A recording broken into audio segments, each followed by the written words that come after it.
It might help to give a little background why and how John Rendon is here tonight. Turns out that 5 of the Long Now board members have worked with John Rendon in the past at one meeting or another. Danny Hillis, Peter Schwartz, Paul Sappho, me, and we just got reminded Kevin Kelly. John remembered Kevin in a DARPA session that we were doing on the future of science, and Kevin had forgotten it. The thing that all of us have found is if there's some kind of workshop or meeting and John Rendon is there, the workshop will go better. He doesn't say much, but when he speaks up, he has extremely useful, interesting stuff to say. And when you're working in government meetings and workshops, you always wonder if it's going to connect anything in the real world, because there's a lot of gears that don't connect in government. And when John is there, you know that the gears are connecting because he is engaged. And I don't know what he's going to say tonight, which is part of the pleasure for me, because usually with our speakers I sort of know. But in this case, it's the man and his experience that we're bringing. And his interest in something that Long Now is interested in. I've talked to 3 people about how the political process needs to engage an important role of governance, which is long-term responsibility, in a better way. That seems to have gotten out of whack somehow. And Madeleine Albright has said she'd like to give a talk on that subject, and Al Gore has said that he'd like to give a talk on that subject in this sequence. When I raised the subject with John Rendon last week at a workshop we were at in Berkeley on the future of Latin America, he said he would like to talk on the subject. So please welcome John Rendon. Thanks, Stewart. Good evening. It's important for full disclosure that I share some observations. First off, these will be my personal observations. They don't represent the government of the United States, other governments, planets, solar systems. Also, 1,000 years ago, when I was 12, I served as executive director and political director of the Democratic Party. I was director of scheduling in advance for President Carter, and from time to time served as an analyst for BBC World Television. It's a small global audience of 365 million people every day, which in a global information environment means that they reach more people in one broadcast than all the US networks combined. In fact, in the United States, they have a larger audience than Fox and MSNBC, which is 2 of our premier panic channels. A little humor is okay in the summer. I want to thank Stewart for inviting me. I've known Stewart for a few years. He's a brilliant, insightful soul, and probably the first mythic poet I've ever met. But I was really sort of intrigued and not baffled, but moderately depressed by one of his emails either this afternoon or yesterday when you said I'd come out from behind the curtain. And I don't know, 25, 26 years ago when I was the President Carter's convention manager in New York, ABC did that piece about Oz and the person behind the curtain. So I'm thinking, quarter century later, I'm back doing the same thing. It's really 1,000 years ago. I wanted to talk about a couple things, and Stewart touched on this. I am increasingly concerned about the polarized nature of the nation, and I think it's harmful to the country, because people who hold views very passionately, and passion is a good thing, get attacked viciously by people on the other side. And as some people mentioned to me this morning, there's no voice in the moderate middle. And what I wanted to do was just to share some observations about the war on terrorism. And most importantly, against those observations, talk to you a little bit about the length and the nature of the conflict, and why I'm really happy and honored to be here, because I think you may be the only group or continuing conversation that's taking the long view to everything or to anything. Bless you. Increasingly in Washington, everybody is consumed with today's news cycle. The tyranny of real time, as Nick Gowing, who is the principal presenter on BBC, describes it. And nobody has taken any time to think about time in a long view. And so I'd like to share my observations against that backdrop. I started with the notion that 1,756 days ago, there was an attack in and at the United States. And as I began to think about that, it also occurred to me that 22,163 days ago in this very room, the United Nations started.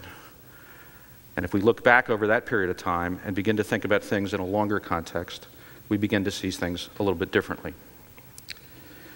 At the start of the war, the information objectives of the U.S. military were really four: to create and maintain a coalition, to counter, deter, and defeat the enemy, and the enemy would change over time, to support the warfighter.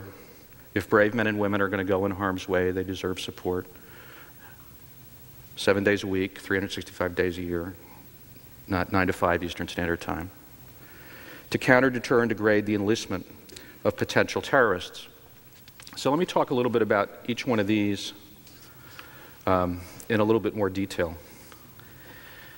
I think if you're being honest with yourselves and you ask yourself if this is really a global war on terrorism or America's war on terrorism, you would tell yourself that it's America's war on terrorism.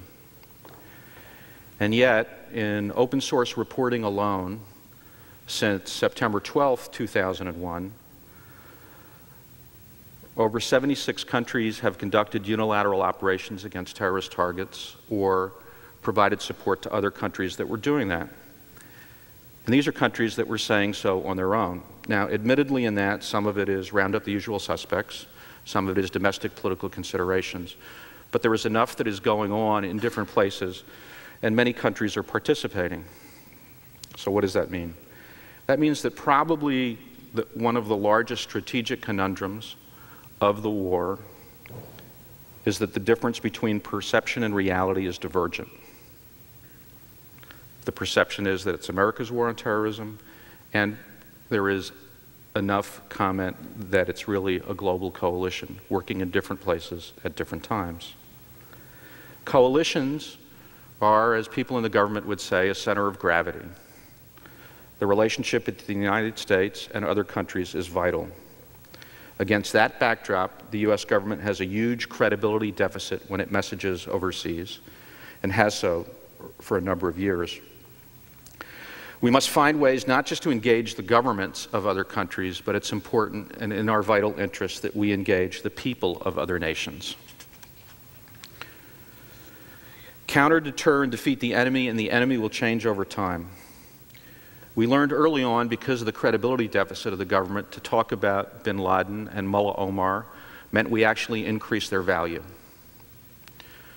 So the debate shifted a little bit from people to their organizations, because we could tell the truth, and in that truth is what Al-Qaeda sought to do, was to turn different countries into the next Taliban state. That dynamic has shifted once again. It's now important to talk about the tactics they use and not necessarily the people who use them. After all, who could support someone that puts a bomb on a school bus and kills children? Who could support, and this actually is a real issue in Iraq now, who could support someone who stops a busload of people and checks their IDs and then selectively executes people because of their name?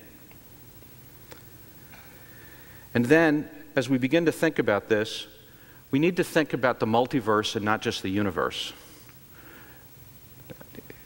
What we do is we tend to look at things just from our eyes and not from others. And this drives together with the coalition, this drives together the importance of other countries and other cultures and the values that they bring to the fight. Now, in terms of what's going on now, share these observations. First, I think we're fighting two wars, where we should be. One is we're fighting a war that's comprised of real terrorists coming at us and at coalition partners, whether it's London, Madrid, Casablanca, Amman.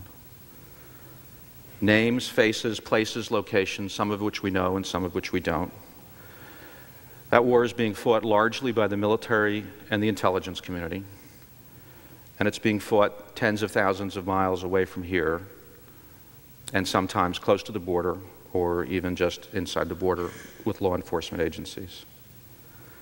And that part of the war, quite candidly, is going fairly well. A lot's been stopped, sometimes in the middle of the night, but it's going fairly well. The second war is the war of potential terrorists, some of whom are alive and some of whom are not yet born. And that's the war I can actually lose sleep over. Colleagues of mine who are media analysts and native language speakers from the region remind me that in this war, it's really not a war of potential terrorists, it's a war of potential allies. And these allies are individuals and they're citizens. And here's the reason they say that. If you remember my comment earlier about the credibility deficit when the US government messages overseas, then think about this. We say that it's not a war against Islam, and we run the risk that 1.2 billion people hear that it is.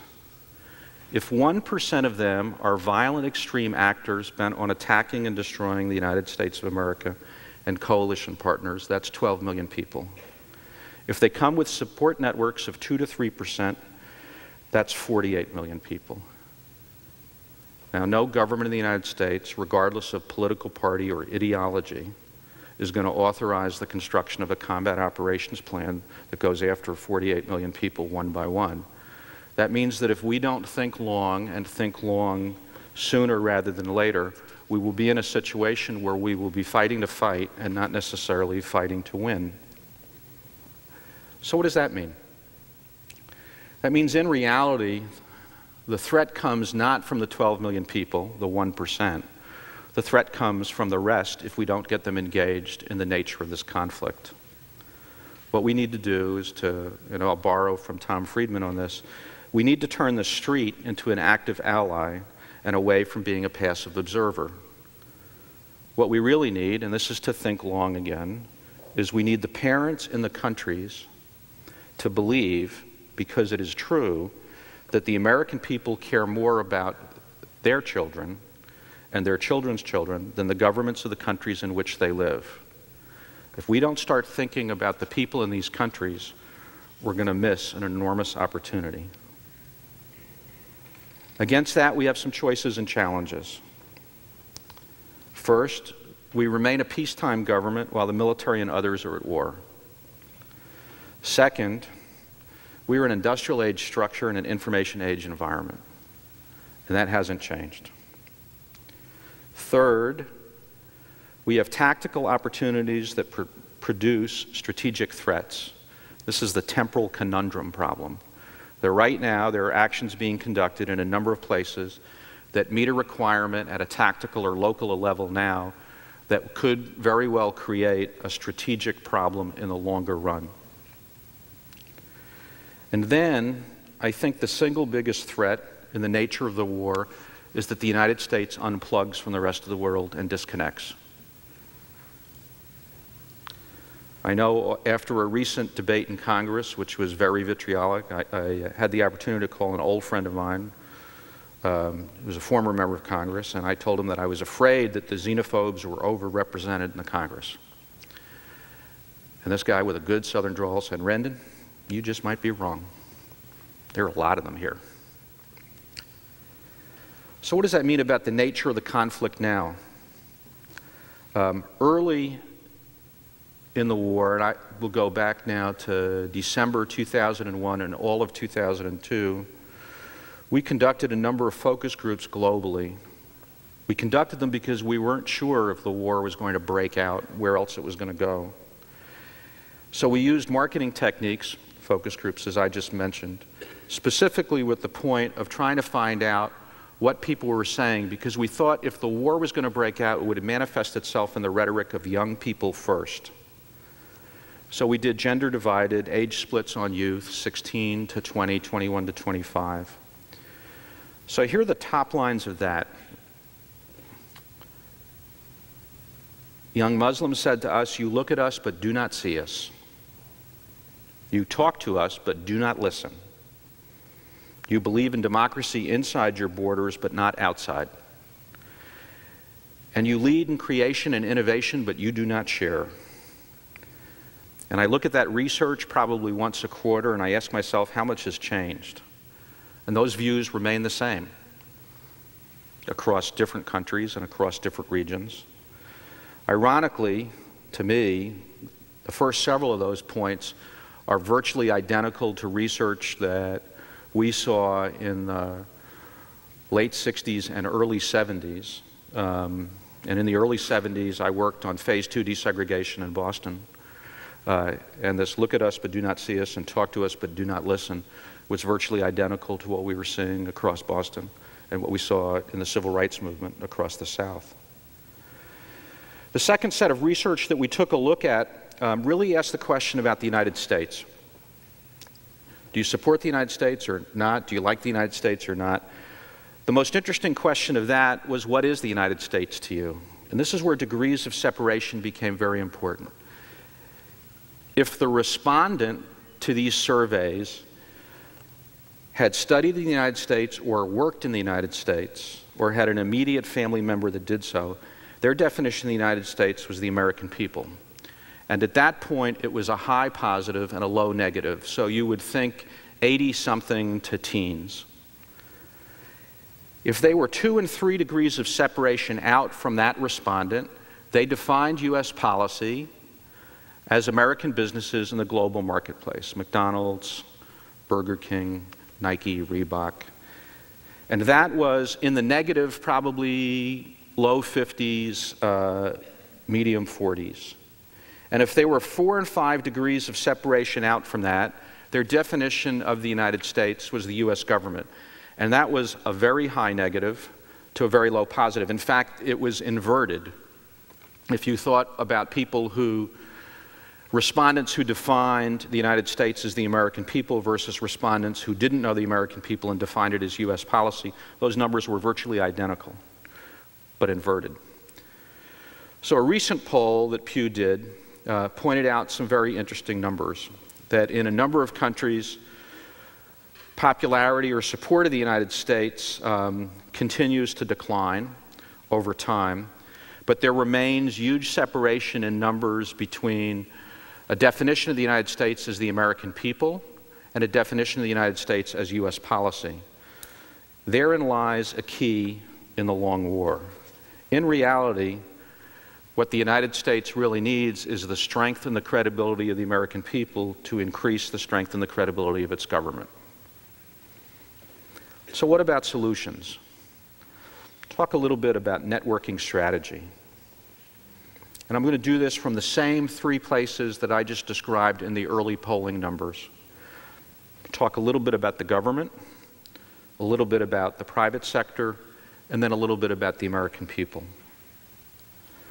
First, I think the future is about convergence.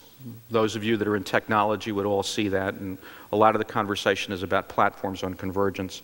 But I think it's about convergence not just in communications, but also in relationships. So what should the United States government do to shorten the long war? First, we need to use soft power to recover the credibility of the government. And it's not about spin, it's really about substance. Remember a friend of mine describing a conversation with President Clinton in Russia on a trip that he went over there, and the president was troubled, and for those of you that know President Clinton, you know what troubled means. And he was expressing himself, and those of you that know President Clinton knows what that means. And he was outraged that the news media would not give him credit for the things that he was doing. And one of these senior aides turned to him and said, "Mr. President, bad facts do not make for good spin." We need to use soft power, as Joe Nye describes it, to increase the credibility of the government. But what about issues we share in common with different populations? I think one of the success stories that hasn't been told as much as it should have, in the wake of the wall coming down and the transformation in the post-communist environment, is how much of a role the National Endowment for Democracy has played in giving people an opportunity of empowerment and an ability to express themselves and to help with the formation and the creation of governments. With that as a backdrop, I would encourage you to think about the creation of a global endowment for education. It's important that every child on the planet has access to education. I would ask you also to think about a global endowment for health care. This is really about prenatal health care. This is about immunization. This is about stopping diseases that break out in these places and places that people don't pronounce and haven't been to. Also, getting the visa issue right is vital in our interest. I have colleagues of mine that have told me stories about what it's like, so I'm going to share one of those with you now.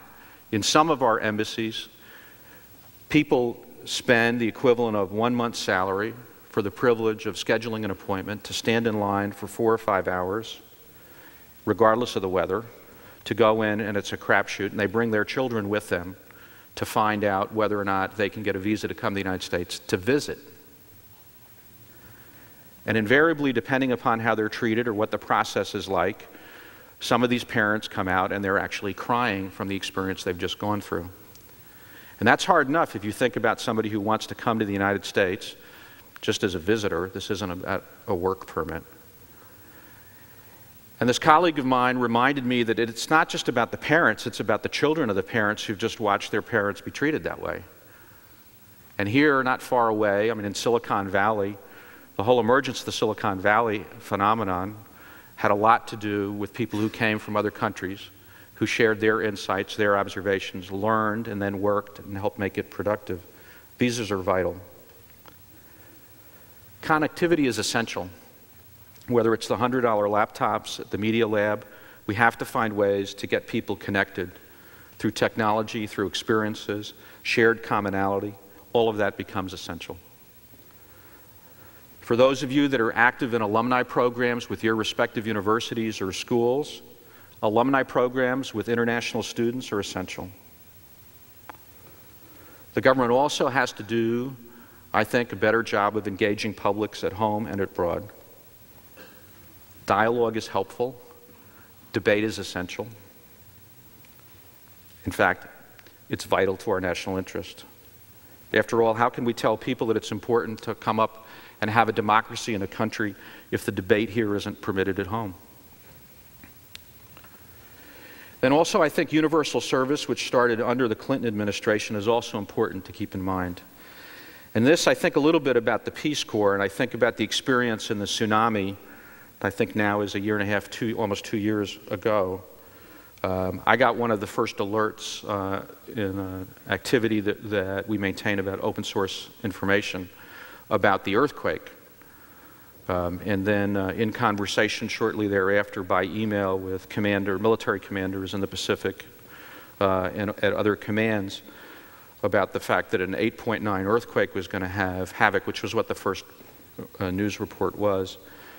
And that providing humanitarian assistance was essential. We watched with interest over a period of time about how support for the United States shifted in Indonesia. That over, I guess the good news, as I told people later on, is that over 35 days, support levels for the United States moved 56 points. That was the good news. The bad news was that over 35 days, support levels for the United States moved 56 points. That if you move that many points in that short a period of time, they can move back. And if there is not something that comes in behind humanitarian assistance that has enduring value on the ground, can actually lose the nature of the support that was developed. And now in Indonesia, the support levels for the United States, as of last month in Pew, was at 37%. And then also to peg off of what Joe Nye talks in soft power is that there's also a balance of smart power, which is a new characterization which is using both the combination of strong or hard power and soft power and applying it selectively. And then as I think about the government and I watch everything that's transpired over 4 years, and I see frustration not just in citizens but also in people, commanders and soldiers, sailors, airmen, and Marines, I'm becoming increasingly convinced that the best role for the United States government is to be the enabler and not the actor. The private sector. This is about connectivity again. This is about connectivity in technology, connectivity in education, connectivity in healthcare. American businesses that operate in the global market space that form part of the definition of what the United States is in an increasingly connected world have increasing responsibilities, not just to their shareholders, but also to the citizens of the United States, and equally important, if not more important, the citizens of the countries in which they do business. They've really got to take a look at it, and they've got to engage at a much greater level.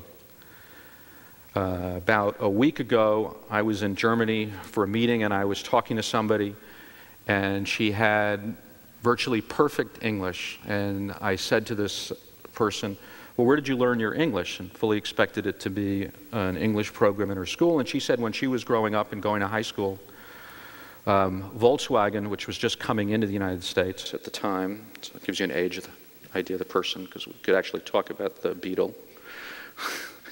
And she said Volkswagen paid for her entire high school class to study in the United States for 1 year and paid for U.S. students to go study in Germany for 1 year.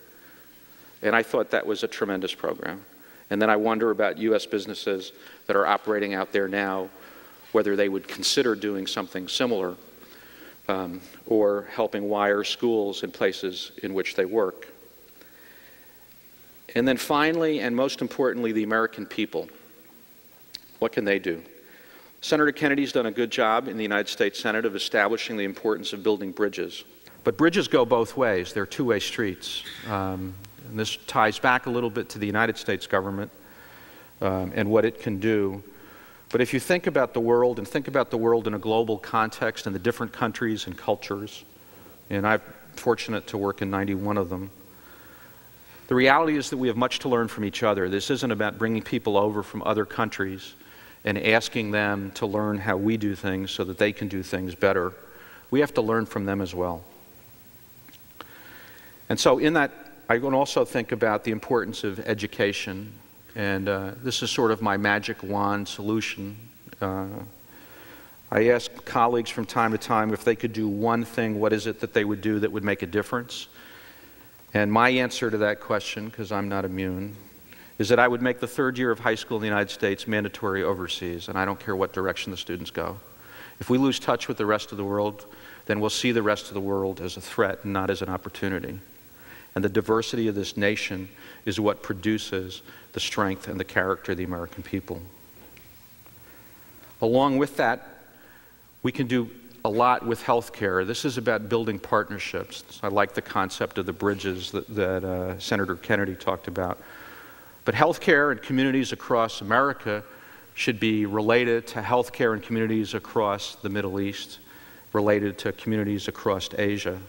We should be able to use the technology that has made such a big difference in everybody's lives, certainly in this room, but across the country, an ability to build a bridge on education, an ability to build a bridge on healthcare. And then also on communications, and I would say this to the news media across the United States, you're not absent from this either. I think that newspapers in the United States could do a lot worse than trading one position and partnering out with a news organization in the Middle East. I would think, for example, in my own state of Massachusetts, the Boston Globe could send one journalist to work for Al Hayat and take one journalist from Al Hayat to the Boston Globe for a year. I think that helps. This is about understanding each other. It's not about being right. And then finally, I think we have to think about how jobs, how economics works in a number of these countries and a number of these cultures. and give people access to that very innovation that they see in the United States, that they admire and that they respect, and that they think we keep away from them. So finally, before I get to the 4,312 questions that you've obviously collected, let me just address the future a little bit. I think the future, other than my comment about the final frontier in San Francisco and the Starship Enterprise, I would tell you that I think that the final frontier is really about networks and narratives. Desperately in search of an alliteration, he said. The networks are all about linked people, organizations, the scalability, social networks, not just hardwired networks. I think we really do have to find a way to have people communicate across boundaries and borders. I think the old definition of borders no longer works. And I think also that this multiverse, each of you has a universe around yourselves, or if you're here with family members, it's around your family members, and you come together and it pulls apart at different times. We have to understand that everybody sees something, lives something differently, and that that multiverse is essential. And then it's about the narrative. I think a lot about this too in the context of the long war. What is it that people will be taught in schools 5 years from now around the world about what transpired over the last 5 years? Whoever writes that narrative will probably will play a big role on whether the war is 100 months long at that point or 100 years long. This narrative will become essential. And how will those stories be handed down, family to family, neighborhood to neighborhood, generation to generation? This narrative is essential. And how will that story be told in movies, which after all are our tools of time? It's about networks and it's about the narrative. And then I come back to my concern about the crossroads the country's in. And so I took a little bit from Robert Frost's Two Paths, and I wonder if we could think about this from the nation's perspective. And I too will be telling this with a sigh, that somewhere ages and ages hence, two roads diverged in a wood, and I took the one less traveled by. And as the political discourse in the nation polarizes even more, that road that's less traveled by, which is maybe the one of civilized discourse, that's the one that will make all the difference. And it will make the difference over months, over years, and over the ages Robert Frost described. So thank you very much for having me. I promised Stewart that I'd actually leave time for questions and also for answers. So thank you very much. And Stewart, you come up here now, I guess.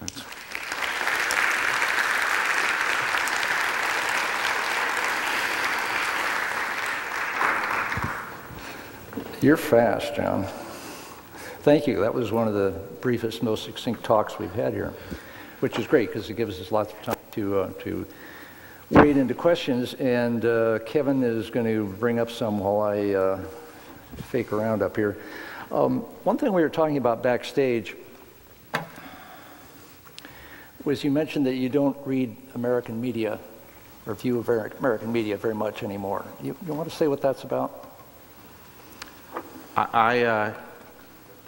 To the extent that I have read it and see television, which is a short period of time, I get concerned that the media in the United States is absent context and perspective, that it's a rush to news. It's more important to be first than to be right. And I think that's a very serious problem. I disclosed earlier that I do on-camera work from time to time. It's been a little bit since I've been on BBC. But what's always struck me interesting on BBC is that for BBC, their news, they order the news in order of importance, and everybody will say, well, that's what they do in the United States as well. But they'll open up the first story for the length to be able to get in divergent views. And for them, they don't consider their newscaster or the correspondent's talent. They consider them journalists. And so there are times when you have really significant stories, whether it was Sarajevo or Pristina, where out of their 30-minute newscast, they would give up 20, 21, 22, 23 minutes to the story to be able to talk about different things.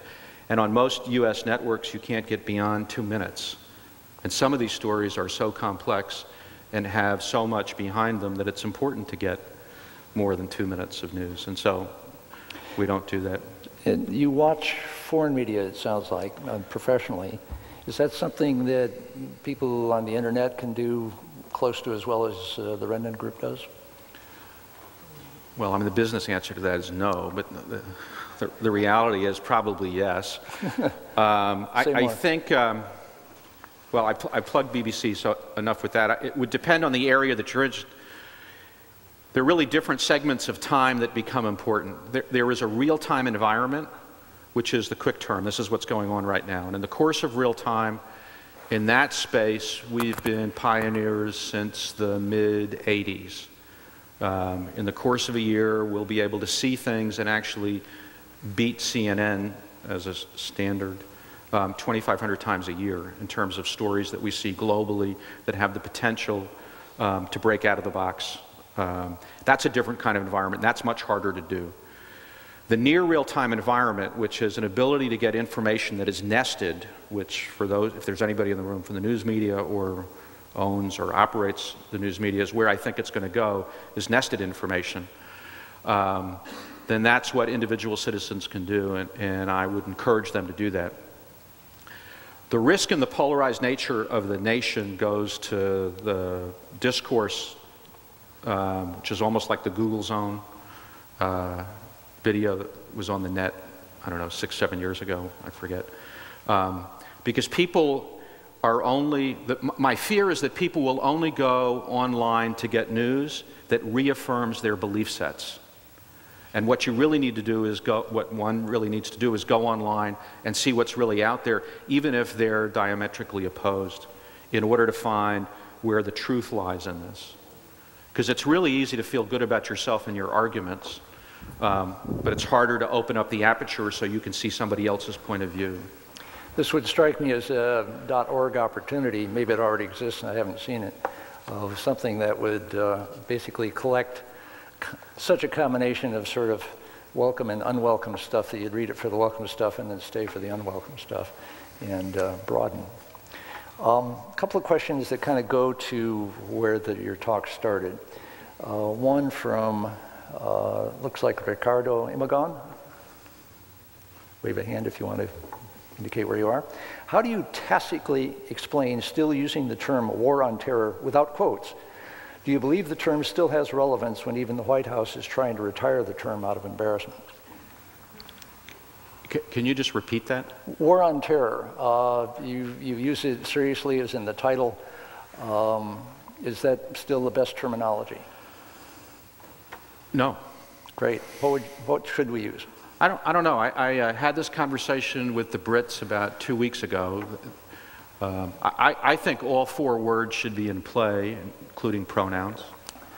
I think I'm open to suggestions on what to call it. It's hard. I think global makes sense because it's going on around the world.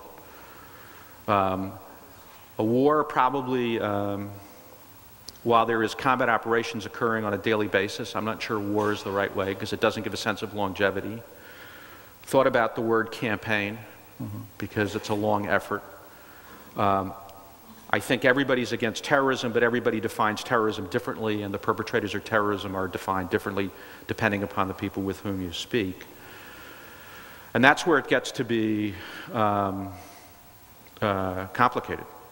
So I'm open to suggestions. I mean, if anybody wants to send in suggestions. But it's also important to know that it's not my decision. Okay. One of the things I've been going around saying, just see what happens, is the war on terror is over. We lost. We've already spent $1 trillion basically frightening ourselves to death, which we didn't have to do. They lost. By color. Because quite a lot of Al-Qaeda... Color codes, actually. Yeah, quite a lot of Al-Qaeda has been taken down. And the term war lost because it helped lead us into probably a primrose path, to put it over mildly, in Iraq. War is a term which itself was problematic, even though you have military people engaged. Yeah, can I just round that out for a second? Go ahead. When I met with people, defense attachés, actually from Europe, this was last fall, They made virtually the same points that you just did, but for them, the problem with the word war is it conjures up the political memories of World War I and World War II, and it's politically an anathema to them. And so they were searching for alternative ways to describe that. It's a problem. A number of people recognize it, but like healthcare in the United States, a number of people recognize that's a problem, and nobody can sort of agree on the solution. Another issue I find with the problem is when you're in a war, absolutely everybody is engaged in it every day. And the problem with this so-called war is practically nobody is engaged in it every day. And so it doesn't feel right. Everything is kind of skewed, partly because of that.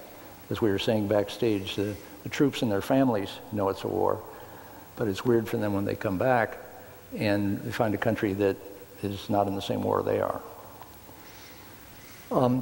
So back to this, Dean Coley, wave a hand if you want, says, whatever we call it, how do you know when you've won? Yeah, that's a real problem. When is this thing over? Well, that's why I think it's a long war. It's easy in conventional operations to decide who wins and who loses. This is an asymmetric activity, and it's hard to have that definition. I think the original construct in 2001 was publicly known as 2+7, which was bin Laden and Mullah Omar in the circle, 7 on the next circle out, all of whom have been killed or captured. Right. But just like you said, I mean, they've changed too. They've adapted, they've morphed. There are proxies. And therein lies the problem. There are people still attacking, and it's hard to define the terms of that victory, how you can tell you're going to win, which is what makes the use of the word war problematic in that construct. Exactly. Here's a question from Danny Hillis in the front. This is going to something you raised at the very beginning.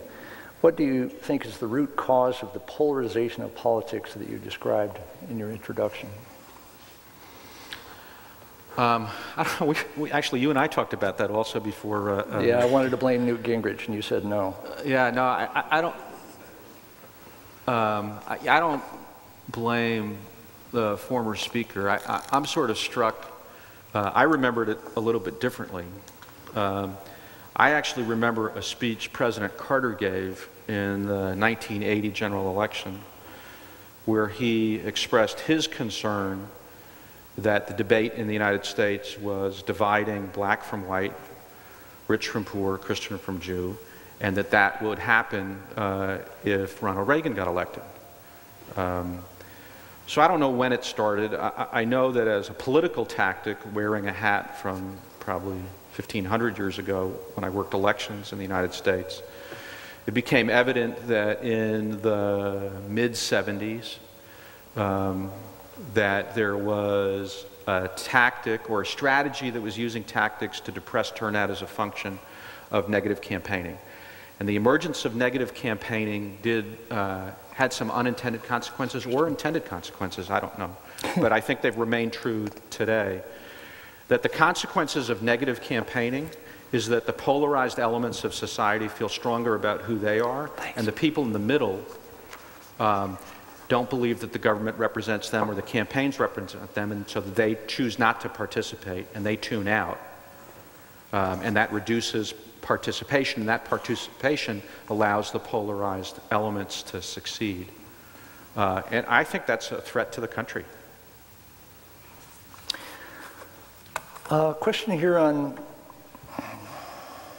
this is from Steve Wohlraub. To what extent have you questioned your own assumptions about who and what was behind 9/11 and the war on terror? Boy, that's a really good question. It should also say how often. Yeah, I'll make it more general. What interesting things you've found you've been wrong about in recent years? I can do that too. Well, there are a couple of things that I do regularly. One, I go back and I look at the recruit and maintain a coalition, counter, deter, and defeat an enemy, support the warfighter degrade the recruitment or enlistment of potential terrorists. And I on a regular basis, look and try to assess how well the coalition is doing in that space. On the assumptions of 9/11, I don't do that as often as that, but I do it regularly, and I try to turn it around from another perspective. I look at how the United States is operating, not as a government, but as a nation. And I wonder what happens in different places around the world. Because of the shift of resources to conduct combat operations, which is hugely expensive, the United States stopped doing a number of things in a number of countries, and so vacuums were created. Other people have stepped into those vacuums, so that if you're going to take a look and ask who's behind any kind of activity or what's going on, you'd always have to ask yourself who benefits from that. And I think that it's important to look at the assumptions on 9/11 to see if there is somebody else playing on the stage that we can't see that is here. But I don't have any conclusions on that. I just continue to ask the question. Okay. Same question, different answers. Any other interesting changes of mind? On that? On any of the stuff you've been dealing with the last few years? I mean, we both have encountered elected officials who basically are thinking whatever they thought back in Seattle before they got elected. And, you know, sometimes their staffs keep up, but changes of mind when in a power position are relatively rare because everybody's day is full and they're playing out whatever theory of the world they have. So they count on people like you and others that are hired, like me I suppose, to think through what are some changes of either frame or actual 180 perspective change that is worth having. And we do that best when we notice it in ourselves. There's serious stuff I've been wrong about. I could go on for an hour. You know, how do we get that frame of mind into the power positions? I think this tyranny of real time that Nick Gowing wrote about 10 years ago, it's a good paper. If you haven't seen it, I'd encourage you to take a look at it. He wrote it around the experience in Bosnia. This tyranny of real time, information and the decision cycle has, I mean, the velocity and acceleration has increased beyond comprehension. And so I think that the best counsel I would give anyone, and I would continue to give them, is we have to find a way to slow time down in order to bring in enough information so that the decisions that are made and the strategies that are developed are informed and can be accomplished in a timely fashion. This notion that we have to do something immediately is when we find ourselves to be most vulnerable. Particularly the U.S. government, I think, because it remains, as I said in my talk, an industrial age structure and an information age environment, so the quicker the timing cycle, the more the government can find a way not to act, which is different than slowing time down. You have to slow down to be able to see enough things. Okay. A couple questions on credibility.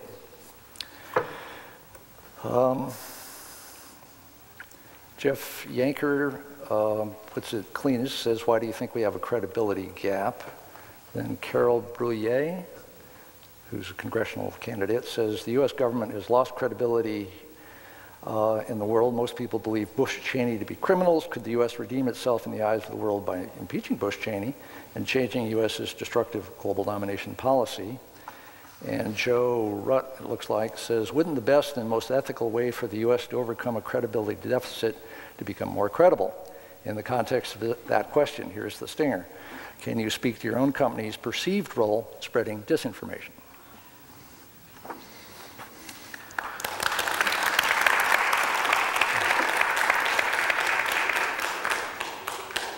Yes, yes, no, yes, yes, no, yes.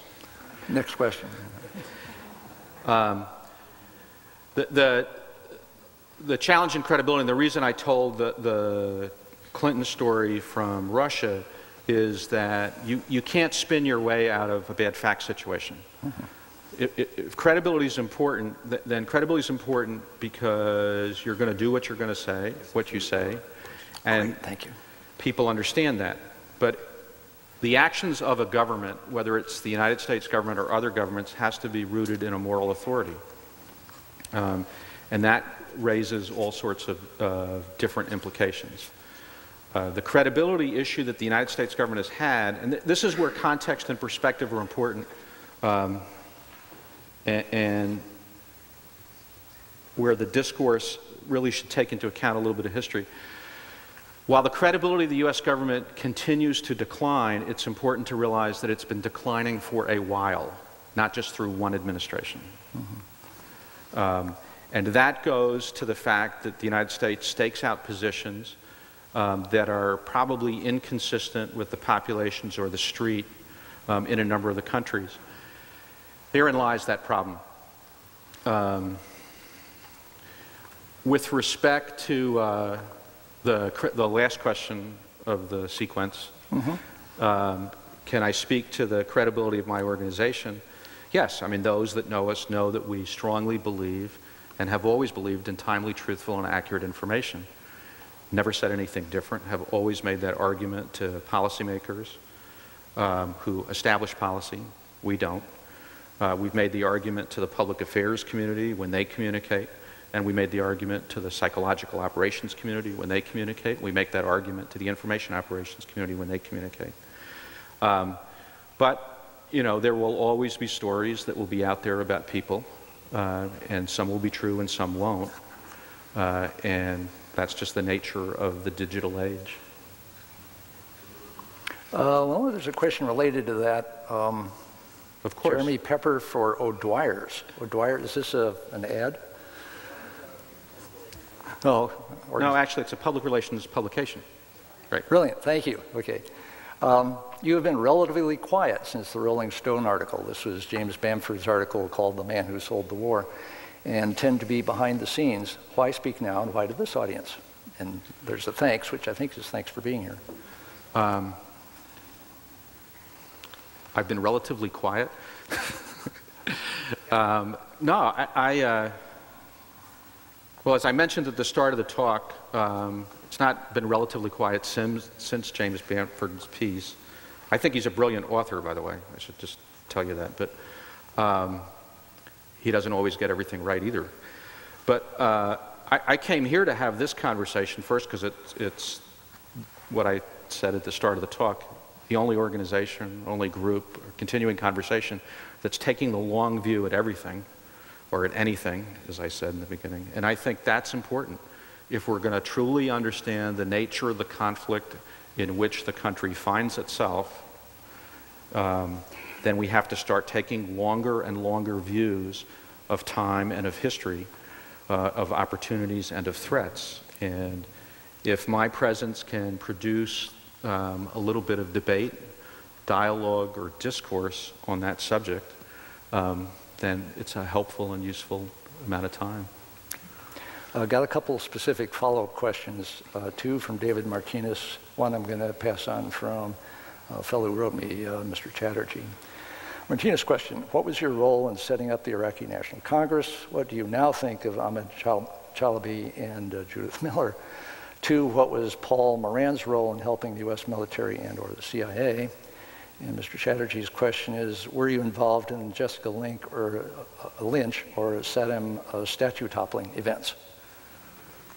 I'm going to separate the two because it's important to do that. On the Jessica Lynch thing, absolutely nothing to do with it. Why do you think the word first went out from military people that she, you know, was heroic and everything? They just do that routinely, or what? I'm sorry? Remember the word went out at first that she was fighting heroically before she was captured and all that stuff. Same thing with Pat Tillerman. Where do these things come from in the military? I have no idea where that came from. I mean, I remember the day of the convoy being attacked, and there was a lot of confusion. And what the military says is that all reports change as a result of contact with the enemy. You know. And we were monitoring open source information related to that attack, which included Al Jazeera television, trying to get some sense of what was going on. And the fighting heroically, I have no idea. I've never walked that back. I mean, because at that period of time, our participation with respect to Iraq was monitoring international news media. I mean, that's what that was. Let me go to and I'm not sure you're going to like the answer. But let me go to the INC and the questions associated with that, which are also one of the tenets of the Bamford piece. The There is work that we do that is classified. And I'm not going to talk about that work here or in other places because I don't think ethics are a thing of convenience. I think ethics matter. I think if you take an oath, it's got to matter. And with respect to anything associated with that, I can't talk about it even if the news media happens to get it right or get it wrong. Mm-hmm. So. What's your migrating opinion of Chalabi? I mean, I guess known him for a while, and he's gone through a lot of vicissitudes. Yeah, and my answer is going to be the same with respect to that. Mm-hmm. Your opinions are classified? Huh? Your opinions personally are classified? Not today. You're dodging the question. No, I'm not going to answer that one. This is, okay to do. He's answering a lot here. More generically, this is a question from Kevin Kelly, who moved it right to the top of the stack. Is a democratic government ever justified, either by war or emergency, to deceive the public? Are there some kinds of wars where misleading the public is needed? How does a government prevent itself from deceiving itself?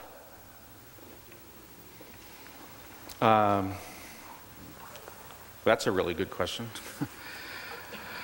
I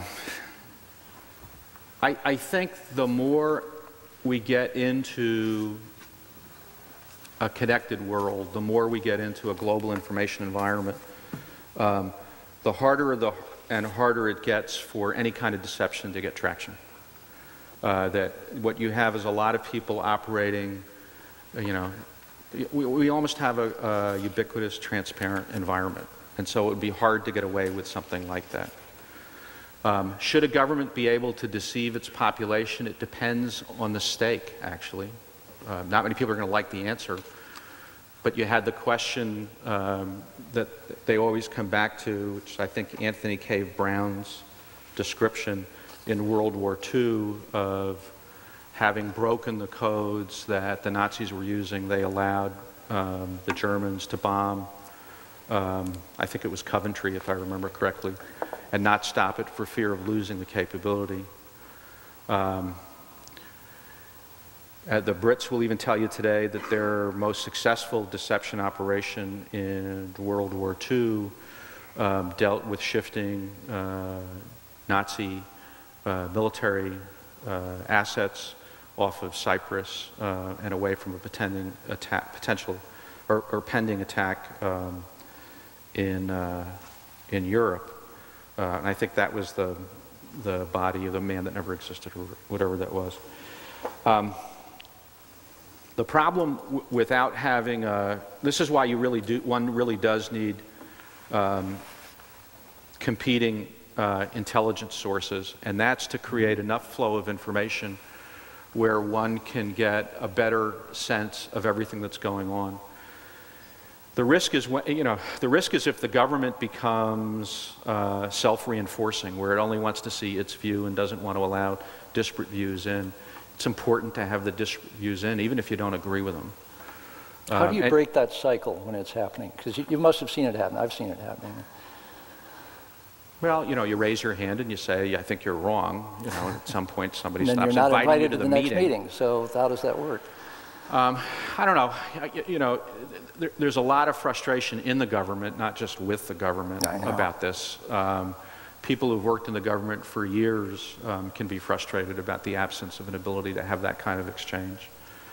But I don't have a solution to that other than to say you have to allow the disparate views in. And it could very well be that the solution set for that comes not inside the U.S. government, but to the U.S. government from coalition partners, and that, in fact, coalitions, which tend to see things differently than in the United States, should be allowed to have a fraternal seat at the table and not a paternal existence with us. We go back around to the importance of coalitions. That sounds right.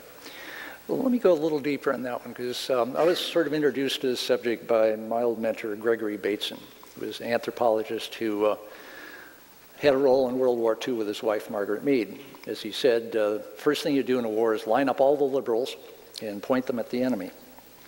And he and his wife, Margaret, were pointed by Roosevelt's White House at both Germany and Japan. And first they were involved in helping Americans understand Brits so we'd be good allies. And then Gregory was in the South Pacific with the OSS, pre-CIA thing, doing black radio. And black radio, I don't know if he devised it, but he was helping make it happen, was radio broadcasts in Japanese as if by the Japanese colonial powers that exaggerated in a really unpleasant way everything that the Japanese were actually saying. So they just basically said the stuff and then cubed it and put it in such a way that the Japanese could never deny it because it was in line with what they were saying. But it was so repulsive that, of course, people who heard it would not want anything to do with this new empire. Like Fox News. Say again? Like Fox News? Like Fox News, says Danny Hillis. Less profitable, perhaps. It did no advertising revenue worth mentioning. But this kind of disinformation is standard. I mean, Sun Tzu is full of it and so on, that you are always trying to keep the enemy off balance and yourself from going off balance.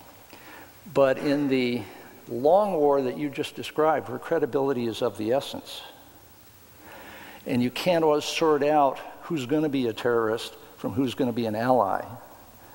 And so you can't target the way you could in, say, World War II, quote, the enemy against those that they were trying to take over. Does that kind of, is this fundamentally a different game, and the role of deception in this quasi-military, intelligence-rich domain, is it different now? And are we catching up with how different it is yet?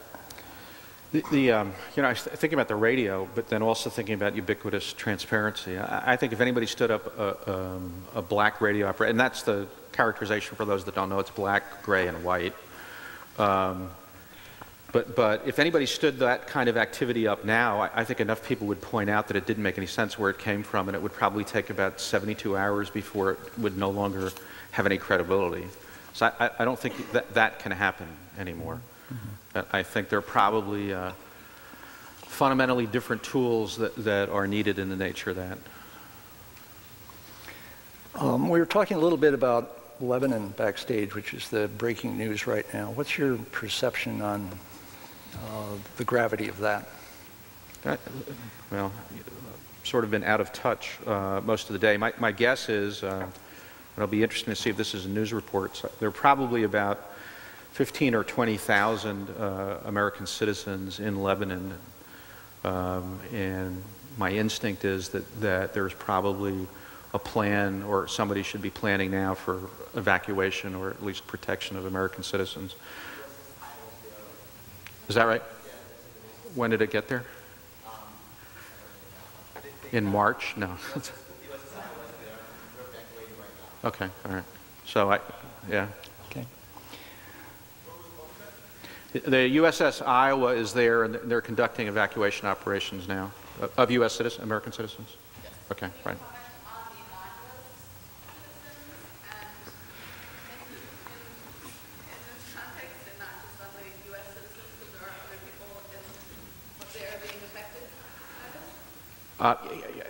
I don't have enough flow of information to give you a sense of what I think is going on there, but I can tell you that what usually happens in an emergent and immediate conflict situation is that the countries that tend to have the most citizens present have plans that they pull off the bookshelf. One second. For the different people that are there, and then they try to get their own nationals out because the responsibility of its government is first to its own people. So, for example, I think in Ivory Coast a year or so ago, when there were really serious problems, the French led the emergency evacuation operations and allowed other countries to come in. But in terms of what's going on the ground there, I don't have any visibility on it. Coming back to a general point from Iraqi, how do we educate others when their government's stability depends on portraying us as the enemy? Well, that would go to my point, I think, about the importance of increased connectivity and developing relationships, national endowments of education and of healthcare, and the role I think that the American people need to play in this. Ricardo Megan, again, got another card. You mentioned that you think competing intelligence agencies are positive. Does this mean you think that the consolidation of agencies under one aegis, as the White House is trying to do, is a bad move? Too early to tell whether it's a bad move or not. And I think it'll be a while before people know. And what would be the signs it's a bad move? Well, I mean, obviously mistakes. More mistakes. You know. Plan B. This is interesting. Stuart Candy, who's an intern working at the Long Now Foundation, says, how far into the future do you have to look before the concept of American national interest, or indeed any national interest, evaporates into absurdity? Can we govern for that time frame? In other words, sure. One of the things that I think we were saying is that politics absolutely engrosses us in the moment. There's a lot of division, political division in the U.S. But as you expand your time frame, politics sort of becomes noise, and the other structure emerges. And so this question is, in a sense, how does one engage the time frame at which engrossing national interest drops into something stronger and bigger? This goes again to the threat of the dynamic of the tyranny of real time. If all we handle is the next news cycle, then we really create a dynamic in which everybody's looking at their feet, nobody's looking at the horizon. And if you have to look at the horizon in order to put some things into play that could be harvested or beneficial later on. And then that increases the amount of opportunities policymakers have, operators have down the road. If all we do is just feed the daily news cycle and that crunch, then it's limited opportunities. You have a chance to succeed if you think long rather than just playing short. What that time horizon is, how far out can you look and be realistic? I don't know. My guess is I would start with a 20-year timeline and then work back from that. But I'd probably adjust it every year. And then if you think about it from a government standpoint, the U.S. government budget cycle is 1 year. So if you're really going to think in the construct of a long effort, then you have to fund things that will go on for a long time. But, I mean, okay, the budget cycle is 1 year, the voting cycle is 2 years in Congress, the polling cycle is 1 day at its longest. And those are all very powerful, that is, people respond to them with real behavior. What might engage, somehow balance that? I mean, adaptivity calls for that kind of fast response, that's great, but how do you balance it with something else? You want a government to be accountable to its people, so you don't want to change the timing cycle of elections. But you have to find a way to set in motion a series of practices or procedures that will enable people to take some issues a little bit longer than 2 years or 1 year on a budget cycle. In theory, that really was bipartisan approaches to fundamentally large issues, you know, whether it was the space program or the Cold War. And the days of when the dynamic tension of polar opposites in the Congress yielded legislation that was in the best interest of the nation, the Kennedy-Goldwater dynamic, rather than the dynamic tension of polar opposites creating more and more tension and less discourse. So part of the cure might be getting some kind of bipartisan projects that have this long-term time frame that people are comfortable with, and then that becomes a standard enough so that other things can be spoken of in its time frame. Yeah, I think that's probably right, you know, and then borrowing a line from the Congress, heaven forbid, reserving the right to revise and extend my remarks, I would tell you that it probably would make sense, given your construct, to start with people who were retired rather than those that were active. And let it work itself institutionally back from those that had been there. Here's a question from Roger David, which goes to question of agenda. It seems that to many of us, that the war on terror is not the real agenda. It might be power, it might be wealth, it might be oil, some kind of geopolitical control. My sense is that there's a double confusion here. One is there an agenda? And two, is it one which we can know and participate in? Is there one which is disreputable and therefore it isn't shared because it won't be supported? What's the agenda of current activities related to Iraq and the so-called war on terror?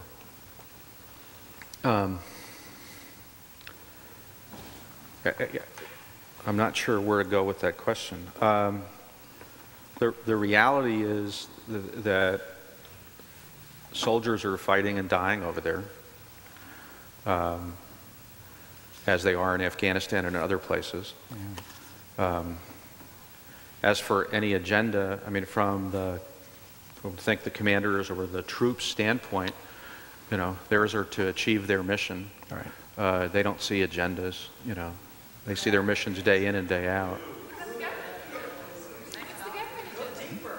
I know, but I said in the beginning, these are my personal observations. I'm not here representing the government. The two words that are actually correct in this case are national security. The U.S. was attacked. Bullshit. Oh, it didn't happen. Well. It's an inside job.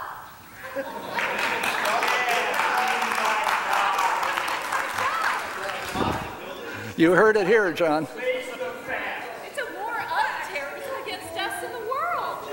If we just tell the truth, we put these guys in jail, we shift the resources out of the military controlling and killing people to nurturing life. It's easy. Mr. Rendon, I'd like to welcome you to San Francisco. Right. Thank you for making the point that this is indeed a disputatious time and set of issues, and that's indeed why we're here. We got some specifics here, one from Brent Ross. What, in your view, is the source of the emboldened attitudes of leaders in North Korea and Iran? Was Iran headed for a more moderate regime before we invaded Iraq, do you think? I think personal observation of North Korea is that it's just an entirely different environment. They see things differently than I've never been there, have not met with them. Do you have any sense of public opinion in North Korea at all? No, none at all. I've talked to people who have gone there for meetings to try to get some sense, and their view of what's going on in the rest of the world is just dramatically different than everybody else's view. Mm-hmm. It's perfectly acceptable in a normal course of a year that 2 or 3 members of somebody's extended family will die from starvation. That's just normal, so they don't see that as an abnormal activity. We find it to be wrong. With respect to Iran, it's a really interesting construct of whether a more moderate regime would have been elected had we not been in Iraq. I don't have any data to that to know whether that would be true or not. There is an increasing, at least in the open source environment, almost as if North Korea and Iran are playing off of each other but not with each other. So they watch how one country emerges and does something, and then they learn from that, and the other country does something, they go back and forth. But they've spread that out over a long enough period of time. And actually, some French journalists pointed out how they saw that going back and forth. When that's going on, how do we interrupt that cycle? Well, there are other people that are playing into that as well. I mean, the Europeans have a very big stake in that. And so it's not just us versus those 2 countries. There are a lot of other countries that feel strongly about it, and they're engaged in that as well. A couple of questions here out in Afghanistan. Maybe the easiest thing would just be to ask, what's your perception of the state of things and the likely sequence of events in Afghanistan? Afghanistan continues to progress. More and more children are going to school. Get a sense of that when one is there. The violence in Afghanistan tends to be located in the drug-producing provinces. The open source polling in Afghanistan remains positive. No interest in the Taliban coming back. Taliban support levels are in single digits from Afghans. with the exception of the 3 southern provinces where they're in the teens. So it's not overwhelming numbers. Is there a trend in that, up or down? It sort of stayed constant over the last 2 or 3 years, even though the violence in the country has increased. So the specific question I have from Brian Good is, given the likelihood that profits from the resurgent Afghan opium trade are going to al-Qaeda, why is this issue so obscure in public policy discussion? Why is it what? So obscure in public policy discussion, the whole opium trade question. I don't know. I mean, I think it's significant. A number of countries have continued to raise that in their own media about the importance of paying attention to it, so I don't know why it's not there. Okay, a couple more. J.D. Ross Leahy says, what do you mean by open source? Okay, open source media distinguished from open source code. Open source media is anything that is published, printed, appears on television or radio, generated by a news organization. And that's open source media.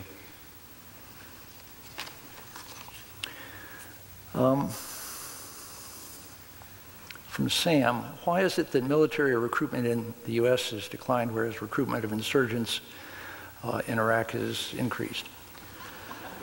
I'm not sure either one of those assumptions is accurate. I remember, of course you'd expect me to say that, but I remember seeing numbers in a story this week where recruitment levels in the U.S. Army in particular had exceeded expectations, and that the other services had met their goals. Yeah, they dropped the expectation. Oh, is that okay? Yeah, every time. I'm shocked that you didn't know that. They were used to scanning. Okay, I don't work retention or recruitment, so I don't. They're taking neo-Nazis. Now. Something that is part of one of many divisions going on in the U.S. I used to be in the Army. I was an infantry lieutenant and taught basic training just before Vietnam. Some of the troops I trained probably went there. I was an airborne and jumped out of airplanes. And I was in the Army because I was in ROTC at Stanford. Stanford doesn't have ROTC anymore. Neither do any of the Ivies. And one of the byproducts of the Vietnam War was basically various student activities chased ROTC off the northern campuses. And where they went is to the southern Christian colleges. I heard this from Wes Clark a couple months back when he was running for president. And so for the first time you have a junior officer corps, which is not urban, not highly educated, pretty seriously Christian, and of a different political stamp than we used to have. The other thing going on, and that has always been the case, is the military is largely made up from people from rural areas, not from the cities. We had our first San Franciscan die in Iraq this month. And so there's a division that occurs between rural sensibility and urban sensibility. The rural people are feeling this war personally much more than the city people are. And how that will play out politically, I have no idea, because those are, in many cases, red states. But it is, well, I felt when I was in the military that the division between the civilian life and military life was way too great. And that, part of the broad education, everybody being aware of each other's realities that you talk about, this is another thing which we as civilians can help engage. For example, a good, interesting movie that's just out there now is called The War Tapes, where you see a bunch of National Guard guys from, I think, New York State going on their first tour to Iraq. And bear in mind, a lot of soldiers are up to their 4th tour now. And the thing that struck me as a former regular Army guy was how untrained these weekend warriors were to be sent into a ferociously real military environment. And they did pretty well, considering. And they got seriously fucked up, as happens under this, especially this kind of war, where you never know who the enemy is. And when the reserves and National Guard come back to the U.S., unlike a regular army, all of whom get counseling now, so nobody feels bad about getting counseling. None of the reserves and National Guard get counseling. They are back in their families suddenly. They look around, and the town they're in doesn't know about the war, welcomes them home, big parade, but that's pretty much the end of it. There's some good bonding going on between the Vietnam vets, who went through another version of this, and the Iraq War vets. But it's also something that I think we could engage. Sorry, I'm giving a little speech here, but I'm curious what you think of that, John. And talk about Gulf of Tonkin. Talk about what? Gulf of Tonkin resolution. Sure, yeah. Admiral Stockdale just died. He was the guy who was tortured and kept from telling that nothing actually happened in the Gulf of Tonkin. Okay. You're looking at me with wonder. Yeah, I am. You deal with military law. What's your perception on this civilian military thing? I think there's several aspects to it that are important. And part of it goes to troop rotations, and part of it goes to preparation, and then part of it goes to the practices or procedures when forces cycle home. The larger issue with respect to how the U.S. government functions is that, as I mentioned in the talk, the industrial age structure, but here's the dynamic. If you've got forces that are deployed or people that work in embassies or people that do different jobs and they cycle out, whether they are active duty, reserve, or guard, or in the civilian side of the government, the old industrial age structure said, okay, you move on to your next post. And so what happens is you tend to lose the experience and expertise of the people that were there. People come back in and they start at zero. Right. So I think about that in the context of forces that get deployed to combat environments like Iraq or Afghanistan.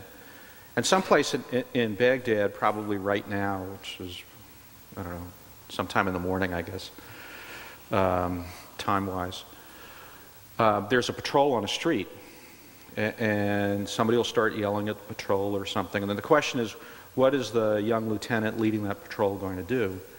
And chances are that she can talk to her captain and figure out what to do in that situation. But probably they all went there at the same time, and if there was a way that she could have ahead of time talked to the person who led that patrol for the previous half year or whole year, to realize that the person yelling, yells every day about anything or everything, and that you can quiet them down by talking to their sister, or their cousin or their uncle that lives on that street. It's losing that sense because, some of the forces that rotate are underlapped, they're not overlapped. Even if you're overlapped, it's probably not a long period of time.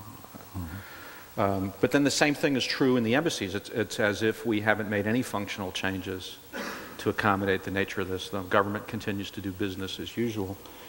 Now, much to, I think, Secretary Rice's credit, she's begun to take a hard look at embassies in Europe and staffing patterns and wondering why some of the European embassies are so large, and shouldn't those personnel there get relocated, develop expertise in Arab countries, Arab language skills, and recycled, because the construct of the embassies is a post-World War II Cold War environment. And she's the first one to have looked at the size of the embassies against the nature, of the conflict. In terms of forces coming home, it's something that we shouldn't lose sight of.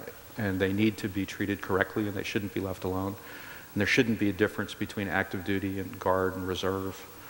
And the fact that some of the people that were active in the Vietnam veterans movement have tied up with them is probably a really excellent thing.